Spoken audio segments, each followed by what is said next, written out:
Stand for the Pledge of Allegiance. I pledge allegiance to the flag of the United States of America and to the republic for which it stands, one nation under God, indivisible, with liberty and justice for all. Good morning and welcome to the July 21st County Commission meeting. I would remind you to silence your cell phones. Meeting documents are on the end of the counter next to Commissioner Bender. And Robert in the front row has listening devices if you need such. With that, we'll go on to routine business. Item number 1 is consider a motion to approve the agenda. Is there a motion? So move. Second. Motion is second. Any corrections or additions? All those in favor say aye. Aye. Those opposed, same sign. Motion passes unanimously. Item number 2 is approve the County Commission meeting minutes from 7/14/2015. Is there a motion? Make a motion to approve. Is there a second? Second. Are there any corrections? All those in favor say aye. Aye. Those opposed, same sign. Motion passes unanimously. Item number 3 is bills to be paid in the amount of $1,333,988.67. Is there a motion? Pay the bills. Is there a Second. second? Any comments on the bills? Madam Commissioner Chair, Barth? the bills are a little higher this week, but it represents items including over $1 million for asphalt surfacing, $1,016,000. Yeah, if we wouldn't have had that this week, we'd had really low bills for a change. So thank you, DJ, for contributing to our bills. Item number, I have a motion and a second. All those in favor say aye. Aye. Those opposed, same sign. Motion passes unanimously. Item number 4 are reports. Item A is Register of Deeds, a monthly report of fees collected in June 2015. That's on file at the auditor's office. Item number 5 is personnel action. Item A is consider a motion to approve the routine personnel action. Is there a motion? So moved. Is there a second? Second. Motion is second. Any questions on personnel? All those in favor say aye. Aye. Those opposed, same sign. Motion passes unanimously. Item number 6 is application for abatement. There are none. Item number 7 is notices and requests. Item A, notice from Valley Springs Township for the following new speed limits posting notification. On 485th Avenue between 1/2 mile south of 263rd Street and 485th Avenue. On 264th Street between 484th Avenue and 485th Avenue. On 265th Street between 486th Avenue and 487th Avenue. On 267th Street between 1/2 mile east of 487th Avenue and 488th Avenue. And on 263rd Street between Dunham Street and 1/4 mile west of 488th Avenue. Item B under notice and request is a notice of the Wild Prairie Winery of intent to conduct a fundraising raffle in support of the annual Fall Festival of Artists fundraiser, drawing to be held in September 12, 2015. Item number 8 is planning and zoning notices. There are none. Item number 9 is petition of compromise of lien. Commissioner Barth. Thank you, Madam Chair. This is for DP&O 60818. The amount involved is $2,311. Was deferred from July 14th. The applicant and the same lien were considered and denied by the Commission on July 7th. After that meeting, the applicant said the process of having his application considered by the Commission was fun, and he planned to do it again, so he made a $5 payment, bringing the balance to $23.11. And now he is requesting a compromise in full again, but expressing a willingness to pay up to $425 of the lien balance. Based on what we know of his finances, he cannot make that payment. You know, the fact is that on these liens for county services, we don't charge interest, and we don't go after people at work and harass them. And we do try to collect through our collection agency, but I would encourage the applicant here to continue making payments that he can afford. And I don't see him in the room at this time, so I'm going to make a motion to deny it. I have a motion to deny. Is there a second? Second. And the second, is the applicant here? Then I do not see the applicant either. I have a motion and a second to deny DP&O number 60818. All those in favor say aye. Aye. Those opposed, same sign. Motion passes unanimously. The next item is opportunity for public comment. If there's anyone who would like to speak about anything that is not on today's agenda. Connie, you can come up and give your name and address, please. Connie Mogan, 916 South Grandview Avenue. I've mentioned it before, and I just talked to Jeff a little bit about it again, too, because I know you're in the budget process. I like to come up and watch the meetings. You guys know that. But I occasionally have business up here, too. And last week, I was going to combine those two, and I ended up going home because I couldn't get any place to park. If I was a little more able-bodied, I wouldn't mind parking 2 or 3 blocks away. But there's not even any access to handicap parking. It all fills up. So I know you guys have got a limited budget. I don't know what you can do about it. But when the people can't get up here to do the people's business, you got a problem. Okay. Thanks, Connie. You bet. Are there anyone else comments, public comments? Okay. With that, we will go on to regular business, and I would need a motion to adjourn as the Minnehaha County Commission and convene in a joint meeting with the Del Rapids City Council with the intent to convene as the Minnehaha County Commission along with the rest of its regular agenda after adjournment of the joint meeting. Is there a motion? That's my motion. Is there a second? Second. I have a motion and a second to adjourn. All those in favor say aye. Aye. Those opposed, same sign. Motion passes unanimously. We are adjourned at this point. Now I would like a motion to sorry. I'm going to call the meeting to order for Minnehaha County, City of Del Rapids. A roll call for the Del Rapids City Council. You have to make sure you have a quorum. You have a quorum present. You want to just state your names for the record? Mary Buckman, Mike Scarrow. Paul Niles, Mark Cross. Is that it? Okay. And I recognize that there is a quorum present for the Minnehaha County Commission. I take a motion from the county to approve the agenda today for the joint meeting. So moved. Second. A motion and a second to approve the agenda on the county side. All those in favor say aye. Aye. Those opposed, same sign. Motion passes unanimously. On the Del Rapids side, you'd have to have a motion and a second to approve the agenda. A motion and a second. Do you need their names? Do you need names? No. Okay. I have a motion and a second to approve the agenda on the Del Rapids side. All those in favor say aye. Aye. Those opposed, same sign. Motion passes unanimously. The agenda item number 1 is a public hearing of the Minnehaha County Commission and the Del Rapids City Council to consider ordinance MC 28-01, amending the 2001 revised joint zoning ordinance for Minnehaha County and the City of Del Rapids as follows. C Commercial District to the RR-1 Rural Resident District on property legal description as Lot 1 of Overvig Tract 2, Southwest 1/4, Section 8, Township 104, North, Range 49 West.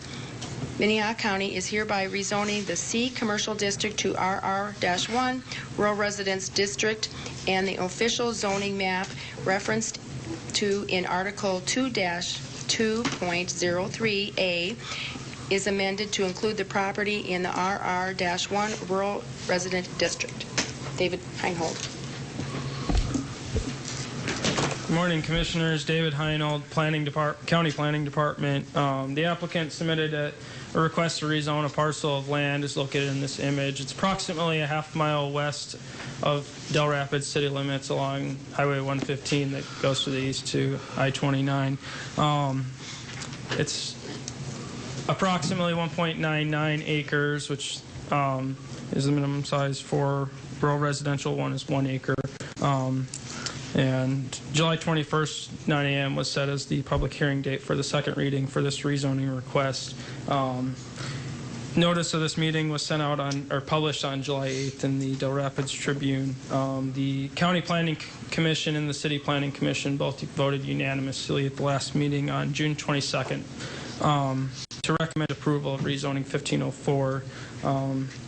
So I can go through some of the pictures that I took for that Planning Commission meeting of just the site in general, and just going through those briefly. This is looking east towards the site from the 473rd Avenue, which is the road that bounds on the west side of the property that's adjacent to the subject parcel, looking towards that property. And then this is that 473rd, as I mentioned, looking south towards the highway.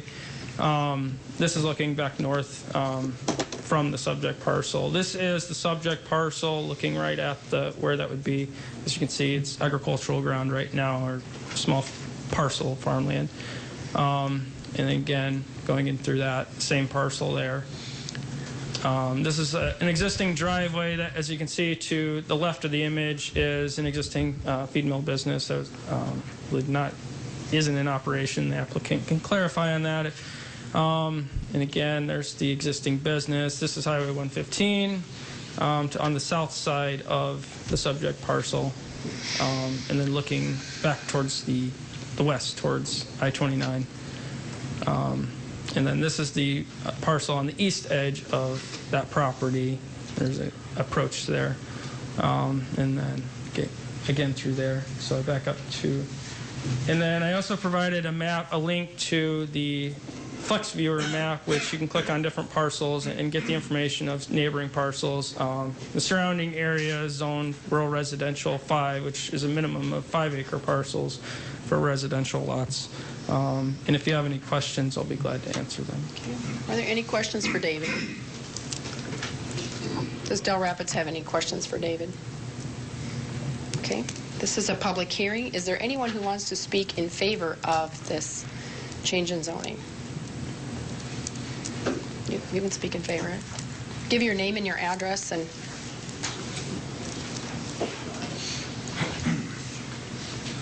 My name's Daniel Whitty, 1303 Clark Avenue, Del Rapids. I'm the one trying to rezone this, I guess. So what I'm looking to do is just build a family house there. Me, my wife, my 4 kids. I talked to all the adjoining landowners, not all of them, but a majority, whoever I had time to get to and who was home when I stopped. And don't want to cause any problems. And when I talked to all of them, they all had no problems with me building, turning it into an RR1, part of the commercial property. They'd rather see me do that than expand it into the feed mill business or commercial property. I have signatures here of the people that I did talk to. There is a septic tank there. There's already water there, so all that stuff's already in place. I have to check farther into that if that's all legal to use it's already there, stuff like that. But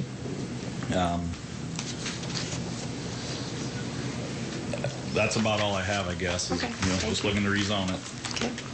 Is there anyone that wants to speak in opposition to this rezoning? Okay. Seeing none. You have to come up front and talk at the microphone. Give your name again, Lee, and your address. My name is Lee Burgraff with Del Rapids.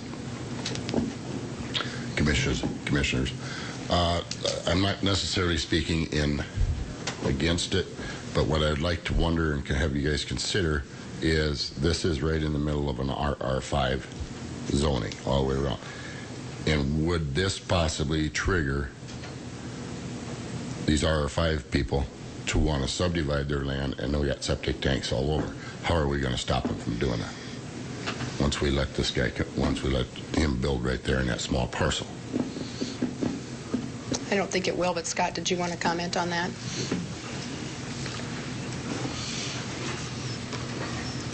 Well, first of all, the applicant is diminishing the zoning district. I mean, he's taking this from a commercial to a residential use, which is a lesser use. I think that should be considered. And finally, any further rezoning requests would prompt from R5 to R1 would prompt a rezoning request. There'd be a public hearing. And I think that would be the appropriate time to really say yes or no. And Can we stop people from bringing in an R1 use? I would say no. We can't we can't stop a rezoning request to come in.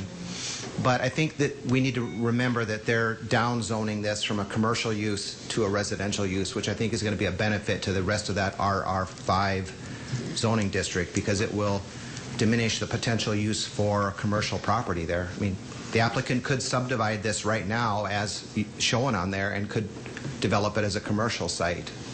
So I think you need to weigh I think there needs to be some weight given to the fact that he's rezoning it from commercial to a residential use. And while it is not exactly 5 acres, it will be 2 acres, which is still a residential use of a rather large sized lot. I think it fits well into that, but there would have to be a rezoning request, any future property owners in the area, and you'd have to take it at that, one step at a time from there. Okay, thank you, Scott. Are there anyone else who wants to speak against it? Come up here and give your name and your address. I'm Mark Crisp of Del Rapids. I live at 101 East 12th Street in Del Rapids. I used to live just 2 doors to the east of the subject property. And at one time, the city of Del Rapids, when I lived out there, wanted to annex that. And all of the property owners got together and had a meeting, and we strongly fought ever being annexed into the city. There were a few people that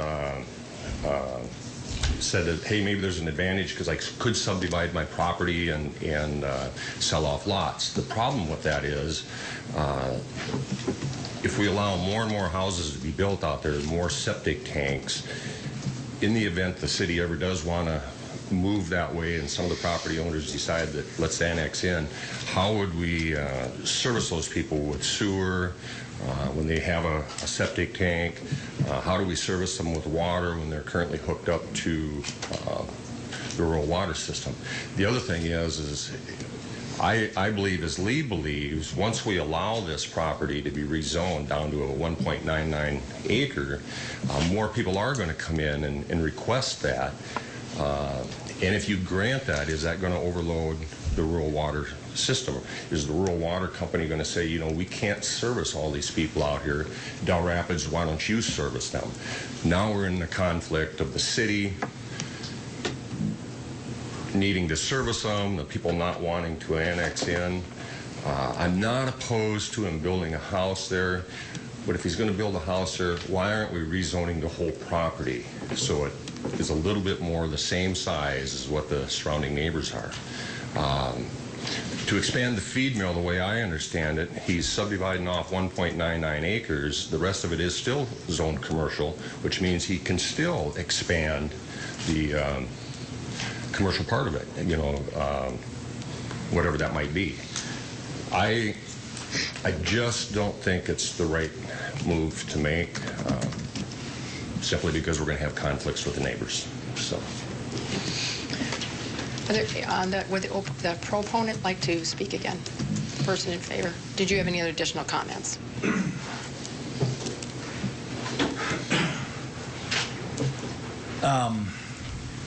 I understand the rural water, the city trying to go that way, stuff like that. I'm asking to do a commercial to an RR1. I'm not asking to do an RR5 to an RR1. So I think there's your difference on letting the other people be able to break their property up. And as far as the city moving that way, from what I read, I don't think there's nothing in the agenda to move that direction with the city. It's all to the kind of the southeast and to the northwest. So I don't really foresee the city moving that way. So then as far as the septic tank, I don't believe I'd have to add anything extra there, maybe just upgrade it to a different size one or something like that. And part of it I am leaving commercial just for the fact, which is tax dollars to the county, which just in case if it does develop that way, I don't want to build a house there and then have a feed mill. But if the city would ever develop that way in 20, 30 years, long term, then I have the property to develop it. So. Okay, thank you. Any questions on the commission side? Is there a motion? On our part, On our part. We have to do our part first.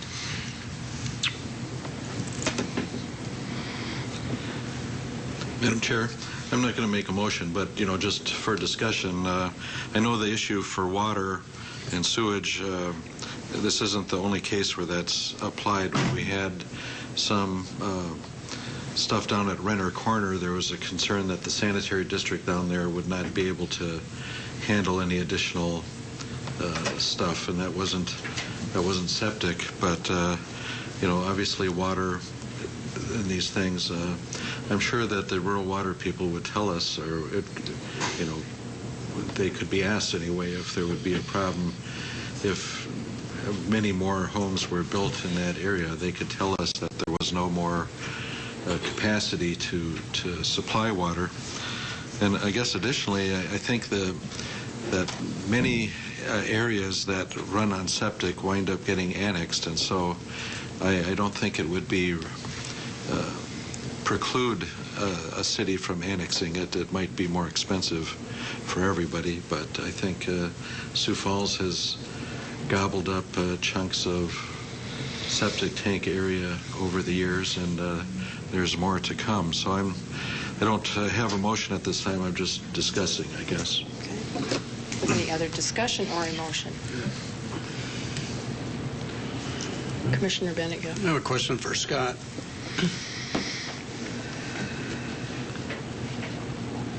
Scott, could you assume that the commercial piece that's next door, so to speak, is going to be using more water or sewer capacity than a private development?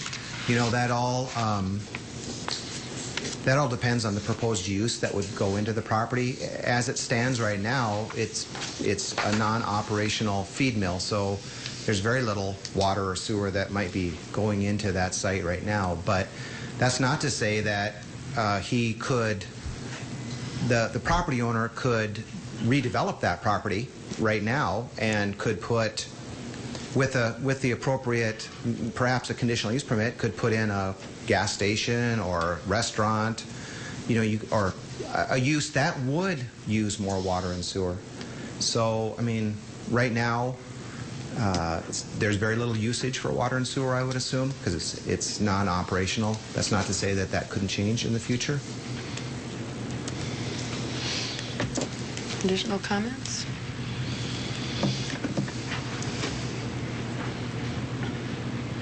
I'm in favor of this. I think there's water there, there's sewer system there, there's nothing used on the agricultural side of it or on the commercial side of it. I don't see a problem with letting him build a house on his own property. Commissioner Benega. Well, frankly, I think it's important to have property owners be able to make some of the decisions that they want to make on their own asset, if you will. And if the city of Del Rapids chooses not to annex this in the future, that's a choice that they can make on their own to not develop it to that direction if they're concerned about water or sewer or whatever. It's no different than what we all face in growth-related issues. And if I was one of Daniel's neighbors, I think I would rather have residential use around me than I would commercial use. So I'll make a motion to approve the change. A motion to approve. I'll second that. A motion and a second. Any other questions or discussion? All those in favor say aye. Aye. Those opposed, same sign. Motion passes unanimously. Now I need a motion and a second on the Del Rapids side. And we need the same motion. And I need the same motion voted on, which is to approve. You can vote how you want, but the motion on the table is to approve. We need to make another motion. Well, it's the same motion. So you can say you make the same motion, just say, and then I need a second.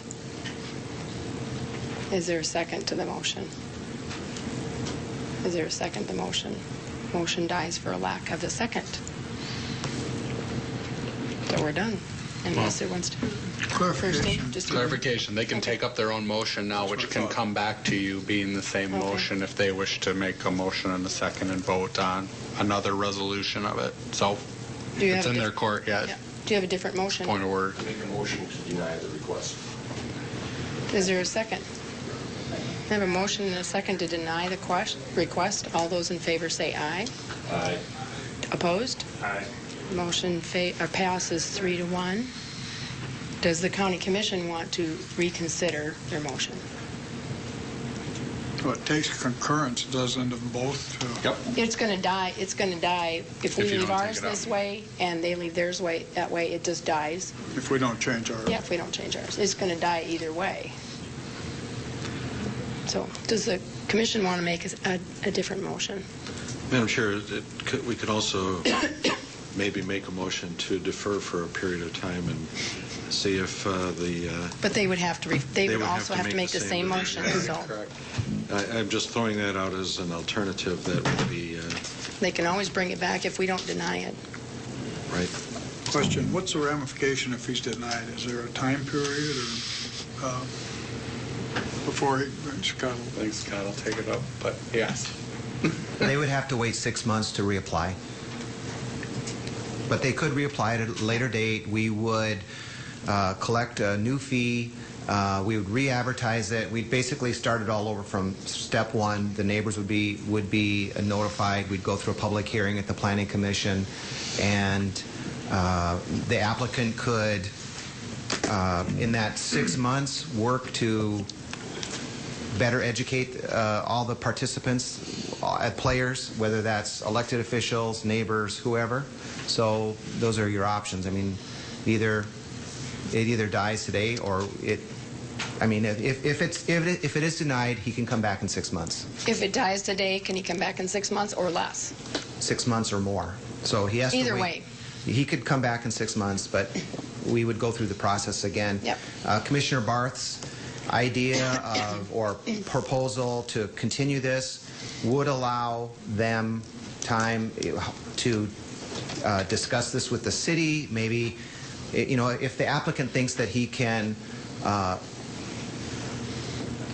put a plan together that would satisfy the concerns of the City Council of Del Rapids, then that may be the benefit of continuing it. But if the City Commission is rather firm on their no, then a continuation is not going to fly either. But they could come back in 6 months. But no matter what we do, it's the same. It's the same outcome. We leave the motion the way it is on the table. It doesn't change. We defer it. It doesn't change. And if we change our motion, it doesn't change. Well, I would make a motion to reconsider our previous. Is that the way to do it, Christian? You can just take up a new motion at this point because they didn't concur in yours. Madam Chair, there was Then a I'd comment move- from the No. City Council. You have to come up. To the. Mary Klockman, 803 East 4th Street, Del Thank you, Rapids. Mary. I just had a question. If the petitioner was asking, or if he would change his plan to change his whole thing to residential as opposed to half of it residential, and then keeping it half of commercial, how long would he have to wait to do that? Or would it Kirsten? just be brand new? Yeah, the request to rezone before you is the way it was approved at the Planning Commission. If you deny that, I believe on the subject property, the next rezoning request that can be made is that 6 month period. I don't think it matters. I'd take Scott's opinion. If he disagrees, that's fine. I would disagree. I would say that it would be a new proposal to rezone the entire parcel, and that would be a new request. Okay. Okay. So I'd have to look at the ordinance to see exactly what it says, but our planning director obviously knows. So. Commissioner Kelly. It sounds to me like there probably hasn't been enough communication here, and I think the last time we deferred something, they came back about 2 weeks later with a concurrence on the deal. I'd move to defer this for 1 month. If that's in order, I'll second it. Is there a motion and a second to defer for 1 month? And My question is why? The purpose is that let the petitioner get together with the city council. If he isn't going to get anywhere with him, he isn't going to get anywhere with him. But I do think, I just sense that there wasn't a lot of communication there, and perhaps rather than kill this thing now and make a 6-month delay or make him jump through all those hoops again, this be an opportunity. Now, in a month, if they haven't come to agreement, then it's not going to fly. But that's the purpose for my deferment. We have a motion and a second to defer 1 month, but Kirsten? Yeah, I just want to clarify what Scott was commenting on, just checking the ordinance so you have the right. It is substantially the same request, so if it changes in a substantial way, he could take it up sooner than the 6 months, so just so that's clear. The other thing that we're clear is that if we make this motion to defer for 1 month, Del Ralph also has to make the same motion. Correct. And it has to pass, so. We have a motion and a second on the table to defer for 1 month. All those in favor say aye. Aye. Those opposed, same sign. Motion passes unanimously. Del Rapids? I mean, the same motion. Make a motion to defer for 1 month. I'll second that. Second. I have a motion and a second to defer for 1 month. All those in favor say aye. Aye. Those opposed, same sign. Motion passes unanimously on the Del side? Yes. Okay. Could I just ask what the date would be for that? Cindy, do you have a calendar? I don't have my... Or what would the... Here, hold on just a sec here. Get your one. Just so we're all on the same Right. page and the So we know what applicant the can date hear it. is. And It would be the 25th would be the next Tuesday after 1 month expires. Okay. So August 25th. Yeah. And also, if he wants to change this and just, if he wants to keep it in the same format, the same request, it would be 1 month. But if he decides to change it and do the whole entire parcel rezoning, he doesn't even have to wait 1 month. That's correct. But he would have to, if he wants to expand that beyond what is shown in red, Yeah. he will have to start the process from the All beginning. over again anyway. Because it will potentially impact other people to the west that may not have been notified. Okay. All right. I believe we're done, right? Motion to adjourn on the county side. That's my motion. Motion and a second. Second. All those in favor say aye. Aye. Those opposed, same sign. Motion passes unanimously. Del Rapids, motion to adjourn. Second. Motion and a second. All those in favor say aye. Aye. Those opposed, same sign. Motion passes unanimously. Thank you. We need a motion to reconvene then. Now we need a motion to reconvene into the regular No, you Minnehaha can just County. You can just reconvene. I can just reconvene? Yep. Okay, we are reconvening into the rest of the Minnehaha County agenda. Item number 12 is a presentation of ERP System Assessment and Planning Project Action Plan by Barry Dunn. Monty Walkenbach. Good morning, Commissioners. Monty Wattenbach, Minnehaha County Information Technology Department. You may recall last fall we engaged a company by the name of Barry Dunn to review our accounting software, payroll software, and tax software. And they came on site, conducted interviews, and with that they developed a needs assessment report and an action plan. And to kind of wrap up that project, I will introduce Keith Damon from Barry Dunn.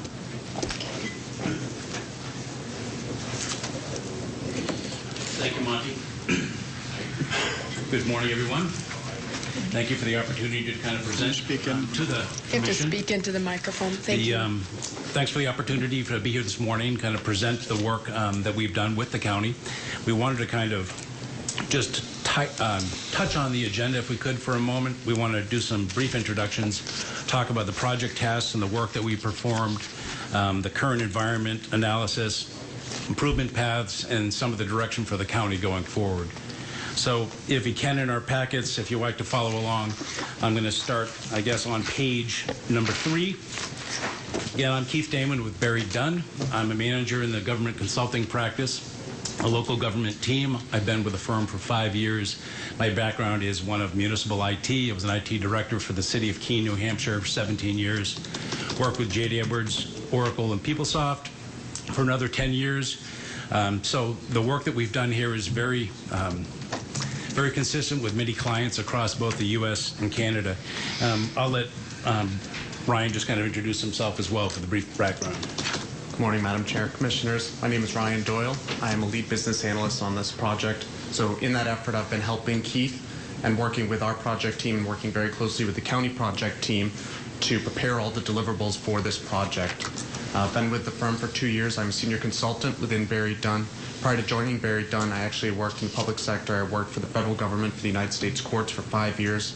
Worked in finance and administration, dealing very closely in procurement, facilities management, accounts payable, accounts receivable, and budgeting processes. Okay, thank you. Thanks, Ryan. And let me also introduce that there were other folks that worked with us also on this project. We had Michelle Dotson, Philip Huntley, and the principal in charge of our local government practice, which is Chad Snow, all participated on the project. But if I can turn to slide 4 and just kind of talk at a very, very high level the work that we performed.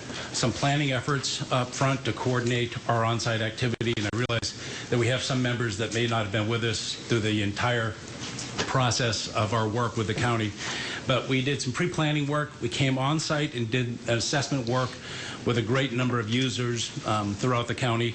We then developed the needs assessment report, and from that needs assessment report created the action plan that we're somewhat speaking to this morning. Action plan are the next steps. If I can flip to slide 5, just at a very high level, touch upon 6 months worth of work in these few bullet points. So we facilitated the fact-finding meetings with users in the county, and our approach that we think is often unique with what we see, but important to a project like this, is we tried to involve and have feedback from a great number of users throughout the county. So when we had our fact-finding meetings, our approach is to include as many people as we can in that process so that we understand the varying needs. We don't do it necessarily by departments, but more around functional areas. So we performed that work as the basis for the development of bullet point number 2, the needs assessment. So we were on site, did those fact-finding sessions, understood the current systems, the challenges of those systems, and kind of collected that information in terms of putting together the needs analysis report. From the needs analysis report, we used internal data from prior clients, about 12 different clients representing somewhere in the order of 35 to 39 different proposals for those clients to try to find a mix of commonly sized projects similar to this to help us put together some of the numbers and some of the cost estimates for an action plan. And our attempt, if you will, on the last bullet point is we're trying to be representative of all costs that the county may want to consider in terms of, embarking on a project like this moving forward. So if I can flip to page number 6. We didn't attempt to try to capture all of the findings. We've got a representative number of findings on this page. There are a total of 19 that we've collected in terms of the needs analysis report. But I think, some of the themes really are that the county staff, which were very involved, very open, and very engaged in our process. They were looking for more functionality, more capability, a lot of manual processes in the systems that they use today. So county staff, to include IT staff, have been working hard to develop new systems, to enhance the current systems, time entry systems, for example. Everybody's been working very hard to support the current environment. But as external folks that are looking at the system, there's a better way. So if we take a look at slide 7, the improvement path, our recommendation is to seek, through a procurement process, an integrated ERP system. Enterprise Resource Planning System is what it stands for, but an integrated set of applications that work together, that are built and designed. HR payroll functionality works very closely tied directly into the general ledger and such.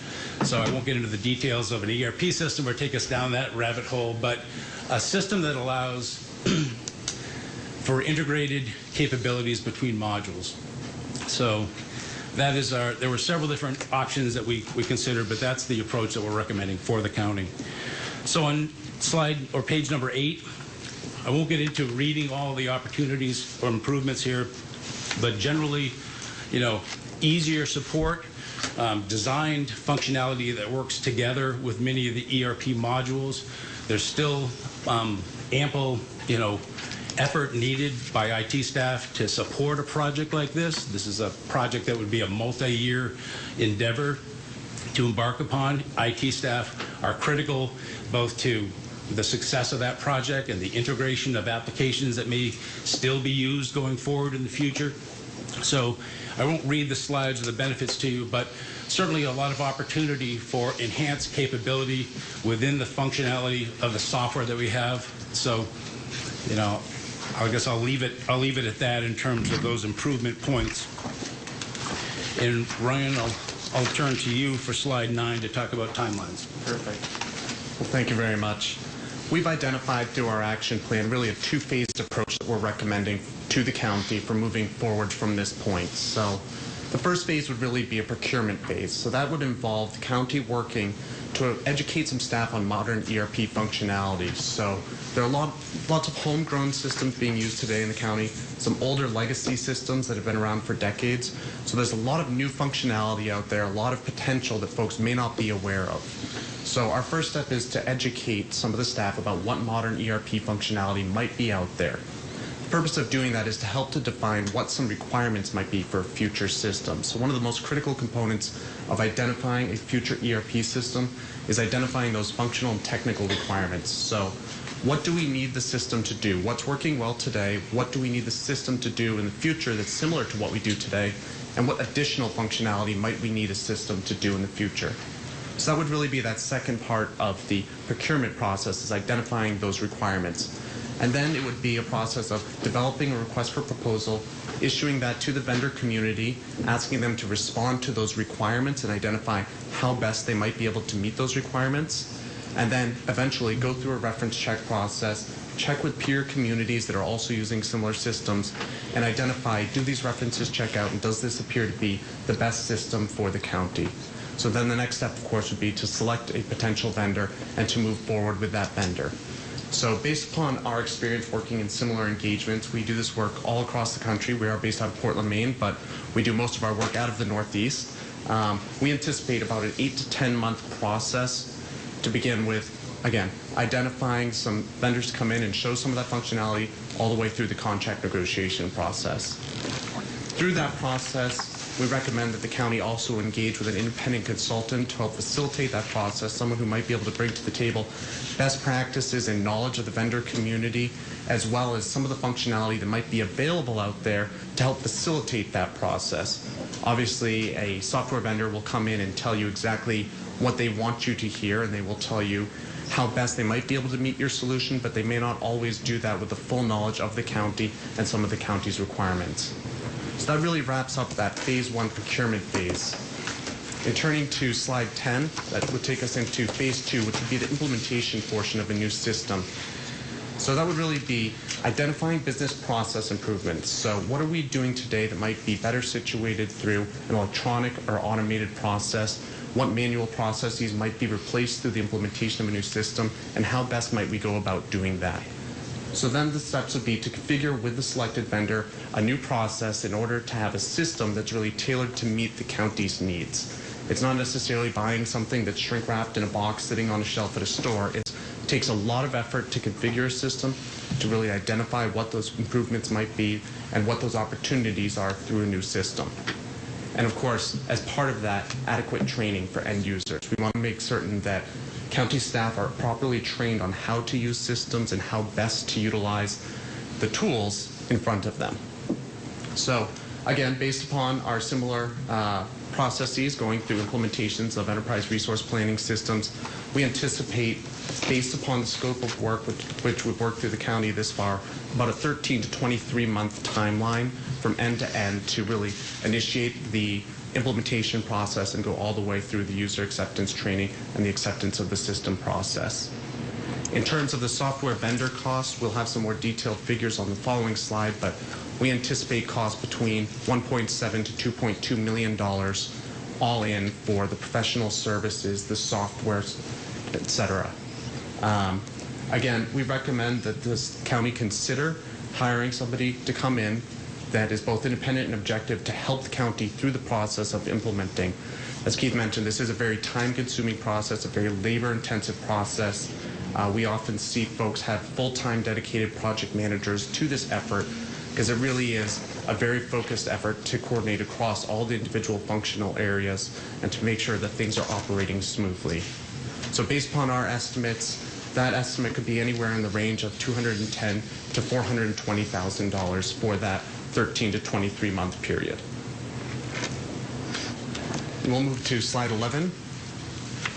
Here we've laid out some timeline estimates for everyone to review. We won't necessarily go through this, but we did want to provide a little bit more detail as to what those steps might look like throughout really the procurement phase, which we have at the top in the blue blocks, through the kickoff and project implementation of an ERP system, which is really that 13 to 23 month process, and ultimately looking at about 35 months out from now would be an anticipated go live date for the county of a new HR payroll and financial system.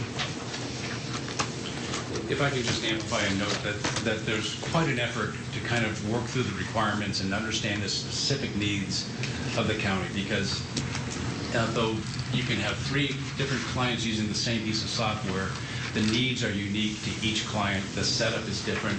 The other applications that are there are unique and different.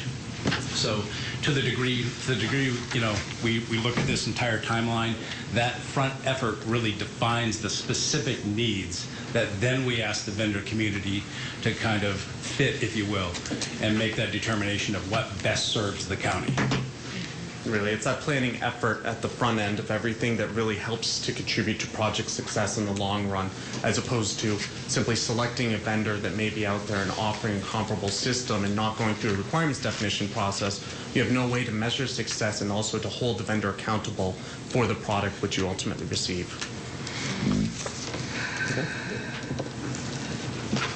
And on the following slide, slide 12 here, we've prepared some software budget estimates. As Keith mentioned, we looked at 12 past clients and 39 proposals received in response to requests for proposals for those clients. This is based upon similar scope of modules and functionality that we anticipate the county might be interested in. We've provided 4 different figures here. We've provided them based upon a 25th percentile of those clients observed, a 75th percentile, and then we also want to provide the median and the average to show a little bit of the spread and understand a little bit more how there might be some outliers and how those might affect the various figures. We have broken this out into both one-time costs, which would include your software licensing fees, as well as the services of a vendor to actually implement and configure the system for you and take you all the way through the training process as well. We have identified both an ERP solution and a tax solution, and this was purposeful as some vendors, some ERP vendors will offer a tax solution, but not all vendors will. And oftentimes we find that regionally there may be specific tax vendors that have a product that has been developed and or configured specifically for a locality, so whether that be for the state or for the region, we often find that there are vendors that can provide a more specialized solution related to that. So we wanted to provide some numbers to compare and to look at how those 2 figures might be a little bit different. And I guess to amplify that point too, it's one of the distinctions that we may want to identify and articulate in the RFP, that those requirements are unique. And we want to be able to offer, if someone has a point solution where they can offer that and has a local fit work very well, we want to make sure that that RFP, the procurement process, incorporates an ability for them to respond to that RFP and participate or line or partner with somebody else that may not have that solution. Great, thank you, Keith. We've also identified on here travel expenses. The reason why we have specifically called out travel expenses is that in our experience, some municipalities, whether it be counties, cities, towns, et cetera, across the country, sometimes do not anticipate the level of travel expenses that may be incurred through the implementation. If you're looking at a 1 to 2 year process of having a software vendor come on site on a regular basis, whether it be every other week or more or less frequency, there are travel expenses associated with that, and oftentimes vendors will leave that one a little bit aside, and it's a bit of a surprise. So we wanted to identify that specifically as an expense here in the estimates. One of the other items we've identified are recurring costs. So those would be annual maintenance costs for a software solution. So that's fees paid to a vendor on an annual basis for security updates, enhancements, patches, upgrades to the system as well.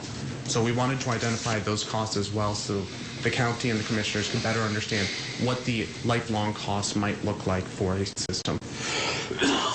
So a number of factors can obviously contribute to the cost overall, which is why we wanted to provide the county with the median, the average, the 75th percentile. Obviously, in our experience, the 25th percentile means that less than a quarter of all those observations were under that price, but obviously the level of effort and professional services that are requested by the county will be one of the largest contributing factors to your overall cost.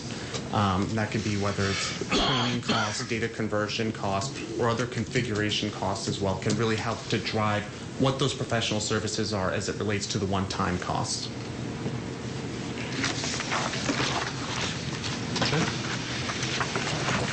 So that really concludes what the action plan presented.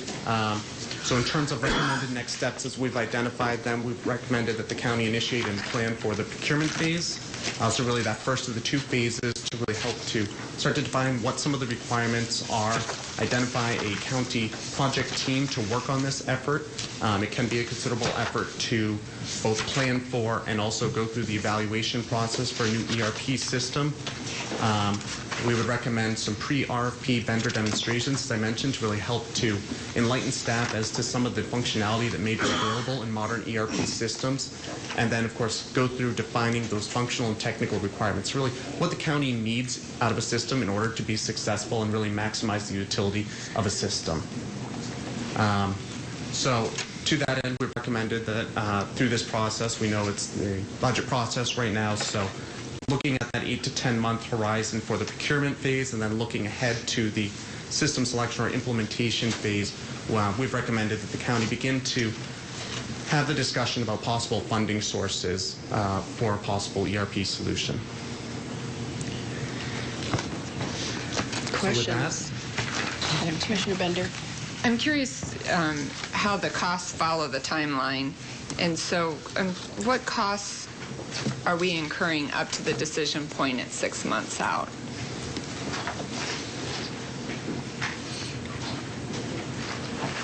Okay. During the procurement phase? Yes. Okay, so during the procurement phase, we would anticipate that the county could experience the costs identified on the bottom of page 9, which would be any potential costs to engage with a consultant to help facilitate the process of selecting a vendor. So that's basically it, just the consulting? Correct. Okay. Yep. Any other questions, Commissioner Benega? I've got a few. In some cases, I've seen where the state actually coordinates and does some of the grunt work, if you will, in making sure that all the counties are on the same system. This appears to be kind of a standalone package, if you will. And when we look at our finances and budget, we spend the majority of our dollars in public safety and legal cost, if you will. Is there a modular or a component of this that addresses just those two areas? Yeah. So let me speak, I guess, to the point. Speak into the mic, please. As Monty mentioned, the state is defining the chart of account structure, and it was one of the things in our analysis session that came up is that the current chart of account structure that we use is not in alignment with the state recommended chart of accounts. That clearly would be a part of an implementation and a setup and configuration of any new system to align with what the state has recommended for a pattern. But they're not necessarily, as Monty mentioned, recommending a package per se. Does that help with that? What about the discussion, if you will, about doing modular purchases versus total package purchases? Is that ever addressed with your vendors? Let me kind of, I guess, really address the budgeting piece and the element and talk about the way the budgeting piece is tied and an integral part of an ERP system. The capabilities of these new systems provide a budgeting module that is very tightly integrated with the general ledger. And as most public sector organizations, the connection back to the HR and payroll system is another important integration because a substantial part of those costs are staff related, if you will, so that the budgeting modules and the capabilities and the forecasting, to be able to look ahead, the ability to look back, are all enhanced features that are provided with many of these systems today. So in terms of the types of capabilities that would be offered to that budget process, those would be greatly enhanced and a part of the evaluation and the analysis work as we both define requirements, be looking at the demonstration scripts for how different vendors do those pieces, and an important consideration, I think, in the selection of the system. If I might, do you have an idea on the number of vendors across the country that do this kind of work? How many are there? There's different tiered vendors. So we'll start with a tier 1 vendor, and traditionally you had 4 tier 1 vendors. You had SAP, Oracle, JD Edwards, and PeopleSoft. Oracle's bought JD Edwards and PeopleSoft, so those 3 products, although they're still alive and well, are under the Oracle umbrella, except for SAP as the other quote-unquote tier 1. Probably have a dozen, 2 dozen vendors. The lower you go, the more popular there are. So if you get to a tier 3 vendor, there's more of those than there are tier 2, and then as we get to the top of tier 1, you're left with those 4 products at the top. In terms of responses to an RFP such as this, we may see 8 to 10 vendors respond. So we obviously want to do our best to describe the requirements of the county so that vendors can look at that in their response and make a determination if they have a good fit or not. So that's an important part of the process, that we make it a very clear process, that our RFP identifies clearly what needs to be provided. And a lot of vendors, there's a lot of factors that play into those responses, but if we saw 8 or 10 vendors respond to this, that would be very successful. And part of the process, too, of defining the requirements is recognizing whether requirements and the RFP is drafted in such a way that it might reduce, constrict, or eliminate competition as well. So you want to make certain that anything that might possibly restrict competition or otherwise direct a selection towards a particular vendor is eliminated, and perhaps that's listed as desired functionality that the county might be interested in. But the end goal is to try to identify what that functionality is the county wants and to ensure that the greatest level of competition can be harnessed, because that will lead to more competition, as everybody knows, leads to greater cost savings, leads to greater negotiation standpoint as well.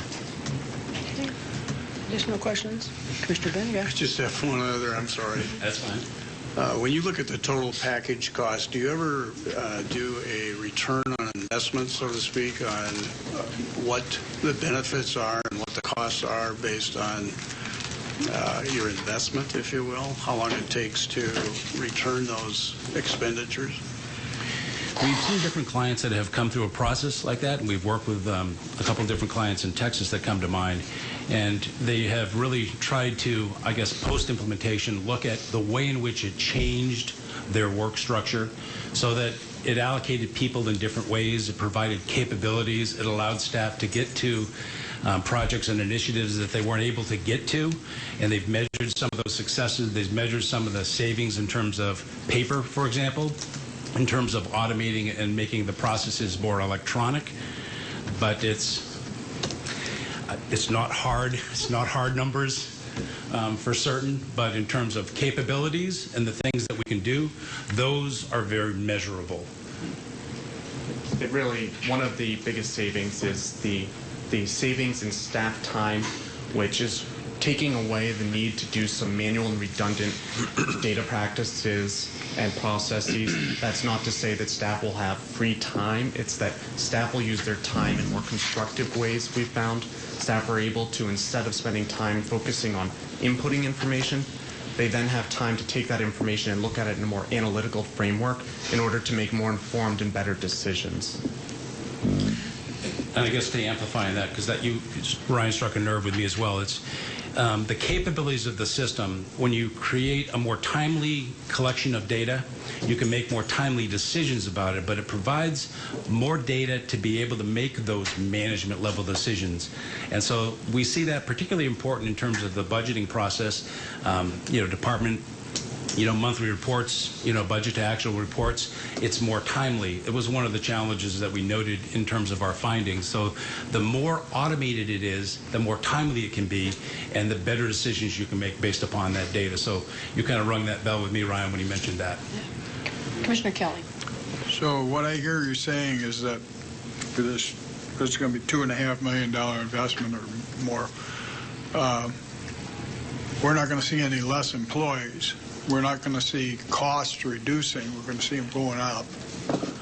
But we're going to get more information. Is that, I mean, it's real simple, but is that kind of where we're going? I think we would, in our experience with a broad number of clients, see an improved accuracy in data, more complete data, more timely reporting, more capabilities with the systems, less time spent in manual processes, in shadow systems, kind of tracking on things that the financial system or other modules can't provide today. But it's more capabilities, more online payment capabilities. So it's more functionality, but it's using people's time in different ways. So I don't see it as a project that really reduces the number of people. It allows us to work in more productive ways to do more with the staff we have. So as you're well aware, counties are all strapped all across the country, and that's probably going to go into the decision as much as anything as to what kind of, are we going to get sufficient bang for the buck on this money spent to do? There's no question it should happen, but when you haven't got money, sometimes you can't help it. Yep, I understand that. Certainly it's we've seen, particularly since 2008, some challenges that in some parts of the country we're just coming out of, but it certainly is a system that offers significant benefits in terms of the staff to be able to achieve the things that folks are asking of them, the citizens are asking of them, that you may be asking of them, decisions to be made in terms of where do we put those budget dollars for future investments. So I think the core system we're talking about here is something that's beneficial to everybody in a foundational kind of way. Additional questions? Okay.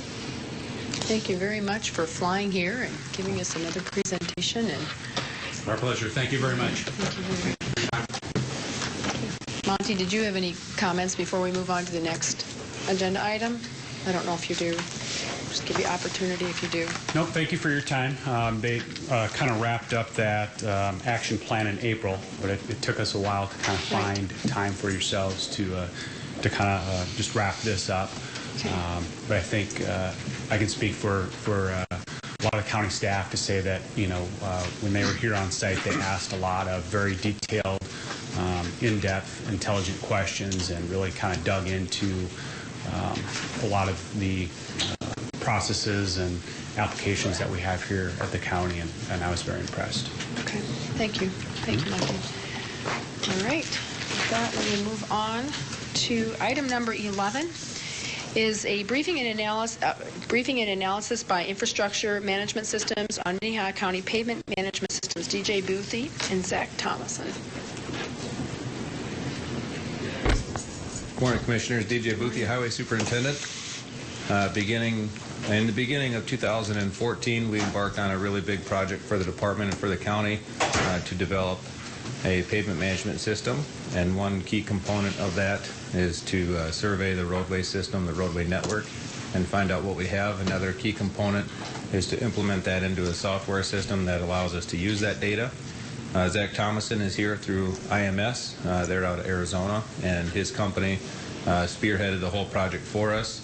Their big portion of it is the data side of it, gathering the data and processing the data. And then the software side is done through a company that's out of Colorado.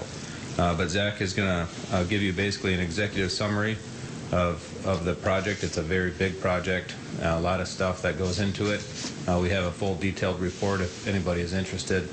We can arrange for that to be placed onto the Dropbox or in the commission office if you guys are interested. So Zach has a lot of information for you guys, and if you have any questions, either him or myself can answer them here at the end.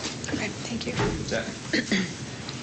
Thank you, DJ, and good morning, Commissioners. Good morning. Again, my name is Zach Thomason with IMS. We are a pavement management consulting firm that's been working with the county to establish and implement a pretty robust pavement management system.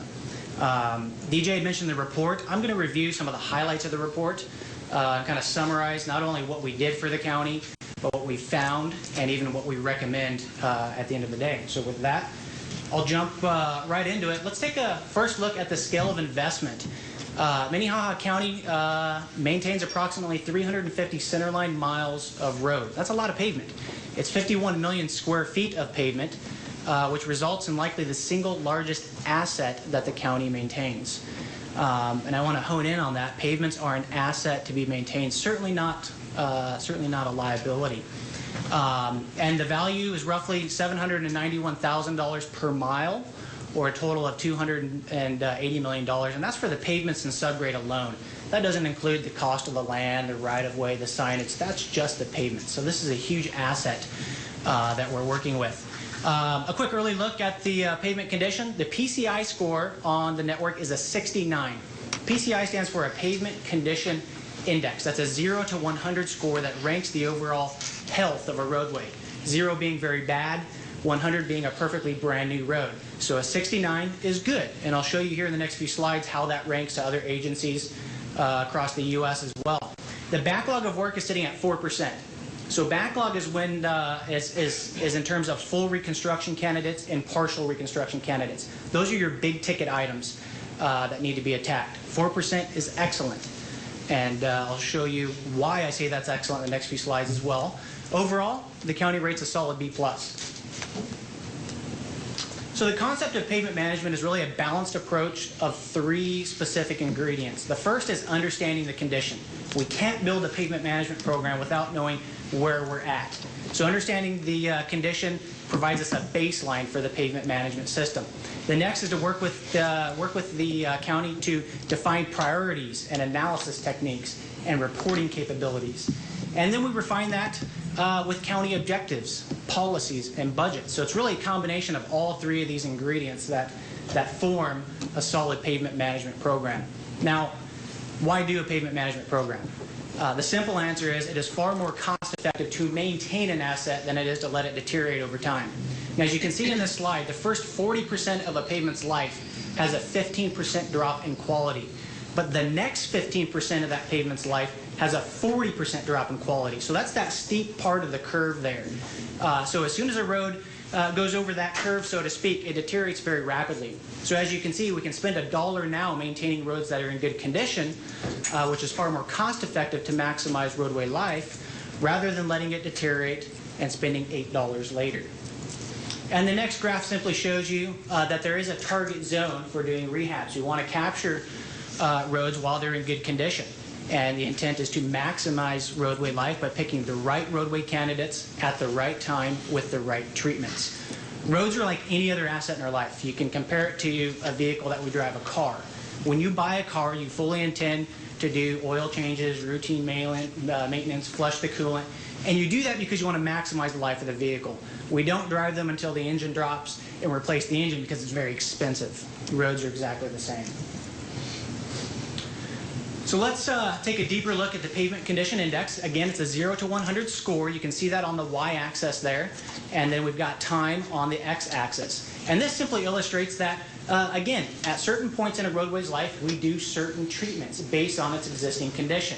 The colors there, and I do apologize, are kind of hard to see, but the very good roads in that light green are roadway candidates for surface treatments. So those are roads that would get a good crack seal, a surface treatment like a chip seal or a microsurface.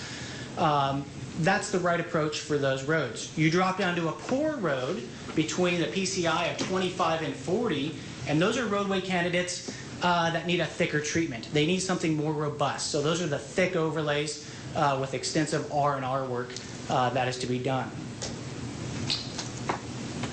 So some tools we used to do the surveys, we took an objective approach. What you see there, that goofy looking van, that's a laser road surface tester. That van contains a series of high-speed lasers, digital cameras, and GPS equipment that we use to assess the surface condition of roadways. So it literally drove the entire length of every road in the county to assess alligator cracking, transverse cracking, rutting, roughness, you name it. The surface distresses on the road were measured. And then we took all that information to develop that PCI score, so that overall health score for each road. And the PCI is basically 33% roughness, meaning the chop on the road when you drive each roadway, with a combination of 67% surface distress, so everything else in terms of cracking, rutting, and distortions. So we talked about PCI, we talked about very good treatment candidates. Let's take a look at what some of these roads look like. These are very poor roads. These are roads that scored between a 0 and a 25 on the PCI scale. These roads are done. They've had a very long life. They have served the citizens well, but they are far past the point of overlay-based rehabilitation. They have extensive structural failures, lots of rutting, excessive cracking. We all know some of these roads. This one in particular was on Highway 110. Rehabs on these roads are often driven by citizen complaints, and safety does become a concern at a very low PCI. The lower the PCI gets, the more we see the deep potholes that can affect ride. The next category is poor to marginal. So this first picture here is a poor road. This is off Highway 113. These are roads that demonstrate base failures, rutting at intersections, extensive cracking and patching, and these roads are a high priority to avoid reconstruction. So a little bit later, I'm going to talk about cost of deferment, cost benefit, getting the biggest bang for our buck, so to speak. These are important because these roadways can be captured now before they become full reconstruction candidates and cost us a lot more later. And that's also the last opportunity for a surface-based rehab. The next is the marginal roads. So this is off Highway 149. These roads are a little better. They exhibit localized base failures, localized cracking, and these are simply tired streets that are due for a thicker overlay with some R&R. The next roads are fair. These are roads between a 50 and 60. Again, getting a little bit better. They do have progressive cracking, but this time they have few base failures. So everything we've seen up to this point had a lot of base failure issues. These have fewer localized distresses, and they're primarily non-load related, meaning the distresses are not caused by loading or traffic. So we can identify and we know which distresses on the road are caused by pounding of traffic and which ones are caused by environmental concerns or even materials. So these roads here are an optimum timing for a thin to moderate overlay. And there's a lot of benefits in selecting these streets because there's an early lower cost rather than deferring these roads and letting them drop into a more expensive treatment category. So we get a greater return, there's less grinding to be done, and there's less drainage work to be done. The good roads, 60 and 70. Again, we have on these roads, we have very few localized distresses, minimal base failures. If this road were distressed due to loading, so if we noticed that there were a lot of load-associated distresses, it may need a thin overlay. Otherwise, this road is a perfect candidate for some crack seal and a nice surface treatment that we discussed earlier. This has the greatest cost benefit to the county. That's a thinner strategy with non-renewable resources, less crown buildup on the roadways, less intrusive rehab so we can maintain access to the roads, and we maintain the existing drainage. So there's a huge bang for our buck with the roads between a 60 and 70. Same goes for the very good roads between a 70 and an 85 PCI. Very few distresses, there's no rutting. It's a very smooth ride on these roads. They're non-weathered and there's no base failures. So again, these are roads that are due for a crack seal and lightweight surface treatment, such as a chip seal or a microsurface. They maintain the existing drainage, and the important thing here is that we waterproof these roads. We want to ensure their condition by keeping water out of the subgrade. Water is the biggest inhibitor to pavement conditions. That's what causes deterioration. And the excellent roads. These are the roads that look great. Between 85 and 100 on the PCI scale, they're like new condition, very smooth ride, very strong base. These should provide 10 years prior to the first rehab with routine maintenance and appropriate surface treatments. So that's what PCI looks like on the road. Let's take a look at the PCI distribution curve. So what we have here on the x-axis, we have the PCI scores in increments of 10 from 0 to 100, and then we have percentage of area by network there on the y-axis. So what you see there, that blue line is a typical distribution. We do pavement management assignments all across the U.S. That is the typical bell curve we see.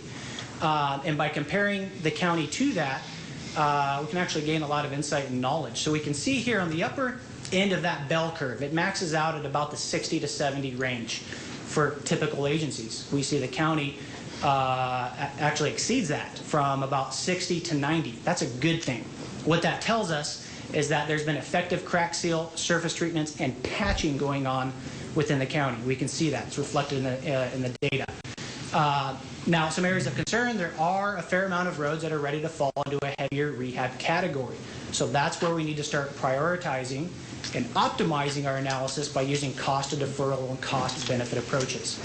I skipped right over the PCI summary there. Again, the PCI is a 69. That's slightly above average. Now, generally, we see PCI ranges between a 60 and a 65 for your average agency. So it's slightly above. That's a good thing. On the next PCI distribution curve, similar, but we've grouped the PCIs into descriptive terms that follow the sequence of images that I just showed you. So it starts at very poor and it ends at excellent. But the same concept here. Now what we can see, we use 3 metrics when we assess the overall health of a county. And the first is the PCI. So at a 69, you're slightly above average. You can check that one off the metric list. You did well on that one. Backlog. Current backlog is at 4%. That is excellent. Between 10 and 12% is manageable. As we start approaching 15%, we get a little worried. By the time we hit 20% in terms of backlog, it's very hard to catch up, meaning there's so much expensive work to be done that we can't catch up without a large influx of capital. You folks aren't near it, which is great news. But it's imperative to maintain your condition. It's very easy to let it slip away, very hard to ever catch back up. And the third metric is the percent of excellent road. Oh, I should mention you passed the backlog check mark too, so that's metric 2.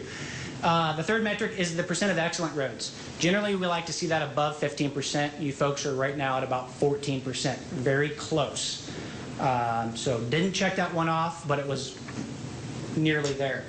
So let's take a look at some recommended long-term goals. We would certainly recommend to not let the existing backlog grow. So maintain it at the 4% plus or minus 2% to give you a little flexibility.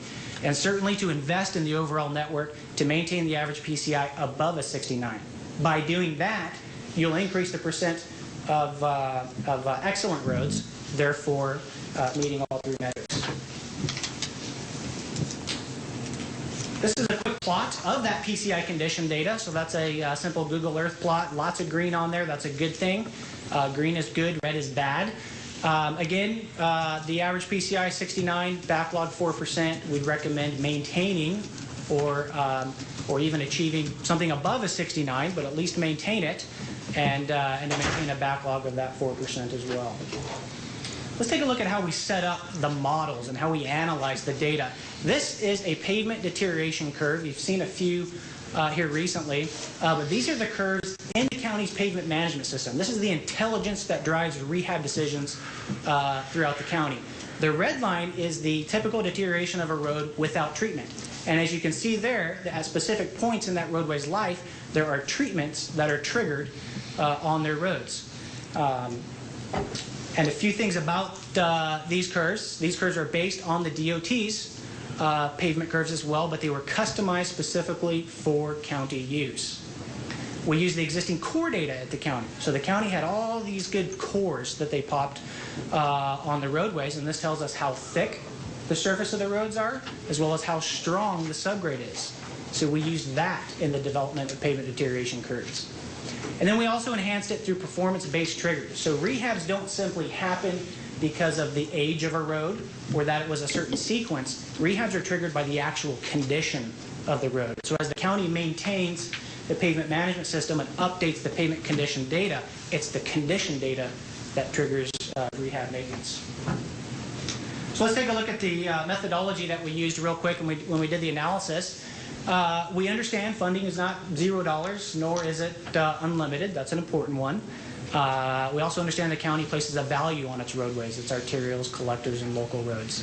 But the idea is to identify an annual budget that maintains the current PCI, and I should also mention that maintains the current backlog of work as well. So we want to examine the effects of the current funding levels, and we want to prevent deterioration in pavement quality. That's the purpose of pavement management. And pavement management is priority-based, not worst first. So we don't simply line up the roads worst to first and attack from bottom up. That's letting the engine drop out of the car. We want to maintain the roads that are in good condition to maximize the life of our roads. And then there's no cost for inflation in some of these estimates. So before we run the models, we do a few estimates of our own before we hit the go button on the models. The first box that you see up there is a simple life cycle estimate. So all we've done is we've taken the estimated value of your roads, your asphalt and concrete roads, and divided it by its service life. And we can see there that it equated to a $4.6 million annual need to maintain existing conditions, PCI and backlog. Now that's just based on value and service life. So let's roll a little bit of condition data into that. The second estimate you see there is the same concept, except we've taken the average condition of each pavement type and applied an average rehab. So using the same methodology, 4.6. Using the same methodology, we've identified 4.6 million again in terms of an annual need. So we're getting closer to fine-tuning that annual estimate. Lastly, this last estimate here identifies the total deficit. This is important. We need to know what the total deficit for the county's roads are. What this means is the deficit is simply if someone wrote the county a blank check, how much money would it take to go out and fix all roads in a like new condition? In this case, that number was $51 million to fix everything in a like new. Based on that number, we can identify a $4.1 million annual need to maintain existing conditions. So again, based on those estimates, the steady state ranged from 4 to 4.6 million annually. And I should also mention again, this is for the pavements and the subgrade. This does not apply, or this does not have routine maintenance factored in, bridges, culverts, anything like that. This is the pavements only. So we ran a few budget scenarios. We did a 5- and 10-year analysis. So all those lines there represent a budget scenario and its effect on the network's PCI. So we see the do nothing at the bottom. And we can see PCI drops dramatically by 2019 and even by 2024 if no money is spent. And then we run a fix all to identify that total deficit, that $51 million. And from there, we ran a series of scenarios from $1 million all the way up to $6 million in $1 million increments, because we want to identify that steady state analysis. And what we saw is below $3 million, over time the conditions deteriorate and backlog increases. And we also noticed that at $3 million, it loses effectiveness over time, meaning PCI tends to drop over time and backlog tends to increase as we get out into the 10-year horizon. So it wasn't quite enough at the $3 million mark. A quick annual funding comparison. Everybody wants to know how they stand to everybody else. So this is just a random list of a bunch of our clients. The county falls right smack in the middle. Not the worst, not the best. At the top of the list is that's Carlsbad, California. Extremely good network, 81 PCI. But you can also see a few rungs down from Carlsbad is Agency B. And I won't name them, but it rhymes with Brandon. And they're in pretty good condition as well. So you can see where you rank locally, as well as you can see where you rank with other agencies across the nation. Recommendations. So after all of that, what do we recommend? Again, we recommend a target PCI of 69 or greater for 10 years, while keeping the backlog at its current level of 4% plus or minus that 2%. We recommend a full suite of proposed rehab strategies and unit rates be reviewed on an annual basis, as these greatly affect the final program. The proposed budget does not include costs for things like ADA compliance, county overheads, preventative maintenance, And additional funding is required for the creation of things like bicycle lanes and drainage. So as we grow, that funding needs to be incorporated into it. This is just for the pavements we have now. No cost for inflation included. And again, there's been no allowance made for growth or increased truck traffic or conversion of gravel roads. And with that, I would be happy to answer any questions. Okay. Are there any questions? I should mention those pictures are not of Minnehaha. Yeah, those are pretty nasty. Pretty nasty. Questions? I have a question. Commissioner Barth. So how often do we do this assessment on our roads? Is it an annual thing by, every 4 years? Great question. Generally, the assessment is done every 3 years. Okay. So at this point, I believe the county is targeting a 2017 update. Thank you. Okay. Any other questions?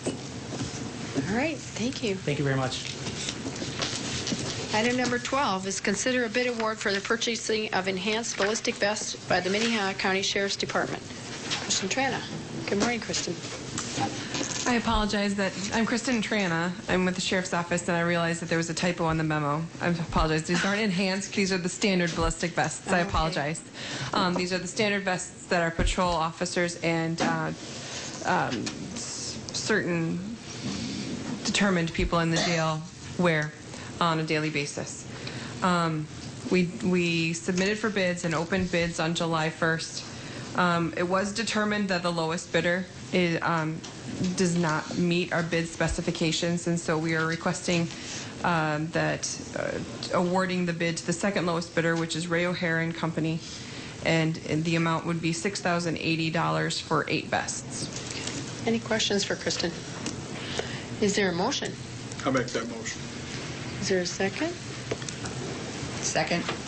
I have a motion and a second to approve the contract with Ray O'Hare and Madam Chair, Companies. I have a question Commissioner for Barth. Kirsten on this. Oh. Since we're not taking the load yet, there's a spec that wasn't made. Is this correct? Is that a specification that we wanted that they're not fulfilling? Yes. Yep. Go ahead. Is that okay, Kristen? Yep, go for it. Initially, my question regarding the bid was that they had bid a vest or a carrier for the vest, because there's fabric pockets that you put the ballistic panels in that the deputies wear, and their fabric panel or fabric pockets were their own custom, rather than one that's manufactured by Point Blank, who manufactures the ballistic vests. And so I just wanted to make sure with Point Blank that we weren't going to run into any issues, that they weren't being properly held, or that we would have any warranty issues or anything like that. And through those questions, determined that actually that while that organization is authorized to sell Point Blank, they're not authorized to sell it to law enforcement agencies. They're authorized to sell it to other areas. So with that determination, if we awarded it to it, then they would end up having issues getting us the product from Point Blank. So that's why we would go with Ray O'Hare. Essentially, the low bid would violate their distributor contract, so we can't even get it. So a motion and a second on the table to approve Ray O'Hare and Company. All those in favor say aye. Aye. Those opposed, same sign. Motion passes unanimously. Thank you. The next one is item number 13 is consider a motion to supplement $25,000 from the general fund to the sheriff's office budget, representing insurance payment for a damaged vehicle. Kristen Trana with the Sheriff's Office again. Back in June, we had one of our deputies get into a crash on the north part of Sioux Falls, and through working through the insurance companies, we were able to receive $25,000. That vehicle has been completely totaled out, and so we received a payment of $25,000. And we would like to have it supplemented back into our budget so that we can replace that vehicle. Okay. Any other questions? So move. Second. We have a motion and a second to approve the supplement from the general fund to the sheriff's office. All those in favor say aye. Aye. Those opposed, same sign. Motion passes unanimously. Item number 14, authorize the purchase of one 2016 Ford Police Utility Interceptor in the amount of $27,245 from the Sioux Falls Ford from a contract competitively bid and awarded by the city of Sioux Falls. Kristen Trana with the Sheriff's Office. This is essentially the same request I would have brought to you guys back in April, but we're just asking to do it again in July to replace that vehicle that was in a crash. And the pricing is all the same. I checked with Sioux Falls Ford, and they'll be able to. And actually, I just had a call from Sioux Falls Ford this morning saying that the one that we ordered back in April is available. We're going to be picking it up this week, so I'm hoping that we'll be able to get it in a few months. So, Move approval. Is there a second? Motion and a second. All those in favor say aye. Aye. Those opposed, same sign. Motion passes unanimously. Thank you. Item number 15 is Minnehaha County Liaison Assignment Reports. Are there any reports? I'm just going to make a real brief one, and that was that Commissioner Bender and I traveled to the NACO National Convention this last week. That's why I was gone this last week. I didn't come back at the same time. And we both participated or attended several different presentations, tried to not to overlap, so we heard a lot of different information. I'll have to say I sat last night and tried to work through some of the stuff, and there is so much information yet I'm not ready to give a real thorough report on what I listened to, but I just wrote down a couple of the different ones I went to. I listened to one on transportation, one on the Criminal Justice Coordinating Council, the Stepping Up, which we have talked about, and had a presentation at our city county meeting about a month ago. Also went to one on strategic communication plans, which was quite interesting, and a county that has delved into that and found some different ways of communicating with not only staff members but also the outward community. So I need to do a little more work on what I have written down in notes all over the place. And then also went to one on juvenile racial and ethnic disparities. I think we came away with quite a bit of valuable information. I was actually surprised after I started going through some of my notes that there was more things than I thought. You definitely felt like you were taking in a whole lot more information than you could process in the few minutes that you were, or the hour that you were in there. Presentations kind of overlap, so you might find yourself in a presentation and have to walk out and go to the next one just to try to catch some information all over. It was very interesting. We're well represented by the state of South Dakota, and I think it was a good conference. So, Commissioner Bender, did you have anything you wanted to add? Only that it was a lot of information, and that I have tried to gather it together. It was very helpful. There were a couple of sessions that were more geared, that were put on by the National County Administrators group, that were more geared to people sitting in my seat who are still trying to get their arms around what they're supposed to be doing. I was able to reach out to several people to get resources that I'm still waiting for, but that would be more in the lines of handbooks that we could use for new commissioners when they come on, to kind of provide a more centralized place of trying to gather information as you try to get started. But it was a very interesting few days. And, yeah, it's a very interesting few days. Okay, thank you. Commissioner Kelly. Do you think it was worth the money expended to go? You know, I would like to finish getting through all the information that I have compiled, because I think some of the information I came away with was very worthwhile. I think we will have to have a conversation, Commissioner Bender and I, and see, do we think it was worth the amount of money we put into it. I think we tried to be resourceful. We shared a room, which normally we don't do, and I think that was good. That saved quite a bit of money by sharing a room, and it was also great to have somebody to talk to and bounce off ideas of stuff that we did. I think going forward we'll just have to see. We might not always need two commissioners to go. We might just need one, but we'll see. So, any other questions? Any other liaison reports? Is there any new business? Good morning. Again, Scott Anderson, County Planning Department, and I just wanted to quickly make the County Commission aware that there is some major FEMA changes coming down the pike, and that there's a joint meeting that's going to be held next Tuesday night at 5 o'clock with the City of Sioux Falls and yourselves to go over some changes that are going to be occurring with our flood rate insurance maps. And there's some significant changes that are resulting, according to FEMA, as a result of 3 items. The city's diking project, enhanced mapping techniques, and a road project that occurred in the city. And as a result of that, as you know, the city has spent a lot of money doing some engineered dikes to get property out of the city, and FEMA has come back now and remapped this area of the dikes, and as a result of that has changed some of our floodplain maps in the county. And I'm going to pull up a map just to give you just a quick general idea, and you'll see this information again next Tuesday. As a result of that, there's probably going to be close to 100 properties, homes, and businesses that are going to be added to the floodplain. And this is not an insignificant increase in the base flood elevation.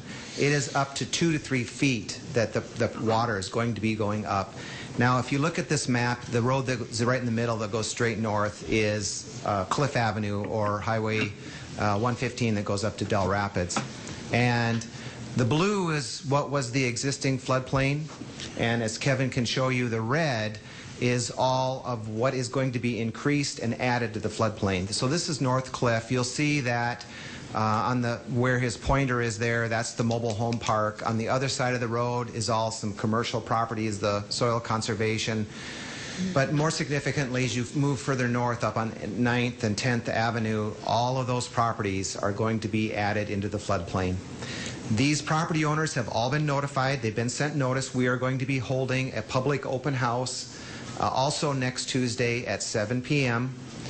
at the library downtown in one of the large meeting room. And representatives from FEMA will be there, representatives from the city, myself and my staff will be there to help answer questions and break the news to those property owners that they are going to be entering into the floodplain zones. Now, just to give you an idea of how this is all going to roll out, this shows the entire mapping area, and there are a few areas, but the most significant area that we just looked at was up on North Cliff. Everything that's in green is going to be taken out of the floodplain. So you can see there was a huge benefit to the city. But the way this process works is there is the public hearings, public meetings. Then in October they publish the maps. Then October or November. Then there's a 90-day comment period.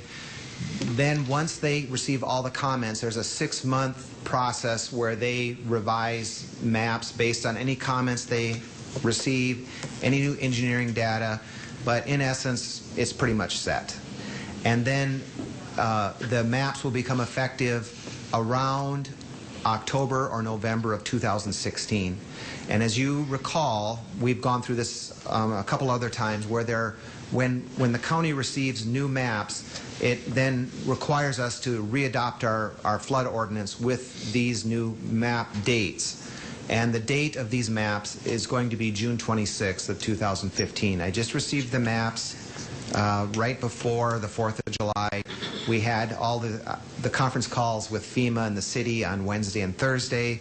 So I apologize for not getting this as a briefing memo, but they want to move rather quickly because it fits into FEMA's schedule. So the long and short of it is they are meeting. You are invited to a meeting next Wednesday with the joint city-county, and I've contacted the commission office to let them know. They had no idea that there was going to be a meeting, so we got it on their agenda. So we're all together moving forward, and there'll be a meeting on Monday at 5. But I'd be glad to answer any general questions. Commissioner Kelly. Scott, you said that there was the city reconstructed a road that affected this? That's what FEMA had indicated. And I think that the road is a road project, and I do not know how much impacted the base flood elevation, but I believe the road project was a sort of a road reconstruction project that went sort of over towards Catfish Bay on the sort of the north side of the city. And that pushed it into the county. Yes. When did the city of Sioux Falls realize that all their work was going to expand the flooding in the county? In all fairness, they found out the same time that we did, because they had no idea.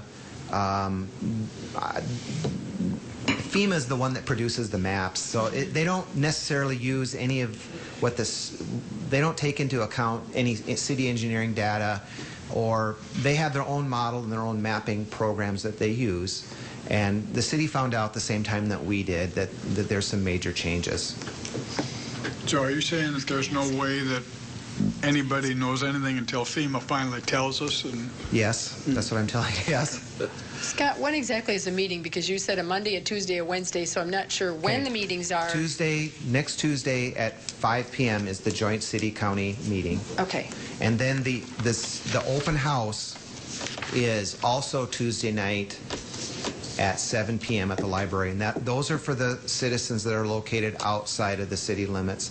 The city is going to be having their own public open house for the people that are in the green and potentially in the city. And I believe that meeting was Wednesday. Okay. So that is a Wednesday meeting. And they have sent out notices. The city has sent out notices to all affected property owners. So affected property owners that are now in the floodplain will more than likely have to have flood insurance, which Most they didn't have definitely. to have before. And that's correct. And it will also impact any future development that's out there. So if you wanted to do an addition, a garage, you are now going to be required to get a floodplain development permit and show that you are meeting the flood ordinance. So there are some possibilities and there are some methods that you can add onto your house if it's less than a substantial improvement, but you still have to meet the flood ordinance, and those are very specific requirements and details. Commissioner Benega.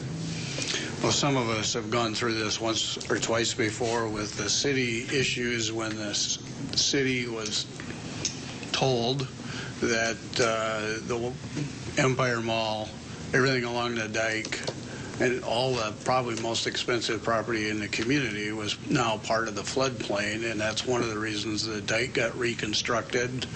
There was some changes in property issues. There were developers who couldn't, frankly, develop property any longer. So this is not an inexpensive transaction. This is significant, and frankly, homeowners will feel the crunch with the insurance issues. And you said you were going to rent a small room or use a small room at the library. You might want to consider a bigger one. This is, frankly, not a lot of local control. This is one of those deals where, as Scott's already indicated, they tell you what they're going to do. They ask for public comment, and then they do it anyway. So it would be nice to have participation, that's for sure, but I think that people need to understand that there is a significant impact on this. And that's what we were attempting to do, is get the word out, and that's why that's why I wanted to make sure I told you today, so we can start getting the word out immediately, in addition to the notices that have been mailed out to the affected property owners. Okay. Go ahead. Scott, could you add this to the Dropbox with the previous slide showed what's been added, right? Yes, I can attach, forward the link that will bring this up for you, and then you can count the numbers of properties there. If you just at glancing at this, I can see 40 to 60 right in this area. There's a few others, so somewhere I would say around that 100 mark is where we're going to end up, and. Yeah, it is what it is. Is this like a 100-year flood, a 25-year flood? This is a 100-year, what they call the 100-year event, or the frequency of a 1% chance that you will be flooded at any given time. Okay. So it's not to say that you're going to have one flood every 100 years. Yeah. It's just that the odds are 1% that you will be inundated. There is a little bit of a change up at Renner, and I think this is the small change up in Renner. There's you can see one house right there where the pointer is that is going to be added, but amazingly there wasn't a lot of change in Renner, so that's good news because we know that gets wet. This is up off of Packard and the Renner Road. You see a small area. The next slide was Swanson Tracks. There's potentially one house there along the Big Sioux, but no other residences in that area. And Oh, this is the Ellis area, and really no change there. So some of there will be changes, and there is a public open house for the public next Tuesday at 7. Your meeting is with the city next Tuesday at 5 p.m. Will there be people there from FEMA? Yes, there will be many people there from FEMA and the State Office of Emergency Management, Jeff Schmidt, the City Floodplain Administrator, myself, our staffs. There'll be a lot of people there. So the Tuesday meeting at the City Carnegie Hall is just an informational meeting for Yes. So it's not a time for public comment at that point. That'll be an informational meeting. The public comment time will be at 7 o'clock at the library on Tuesday. That'll be a public I think open that needs house. to be clear. Yep, the meeting on Tuesday is to inform you and allow you to ask FEMA questions directly if you so choose. But I just wanted to prepare you so you can, if you have questions you want to have answered, you can have them prepared for the meeting on Tuesday to ask FEMA. This is a complicated process, and it's going to be about a year-and-a-half process that we're going to be going through. So we'll start going down the road together. Okay. Madam Chairman? Commissioner Brewer. I think it should be on our agenda in 2 weeks then to, have a full review of this. Clearly, if we have a flood, it's going to affect emergency management. It looks like the state highway would be blocked by water. We have to consider, after the informative meetings, if there are any other actions we need to take.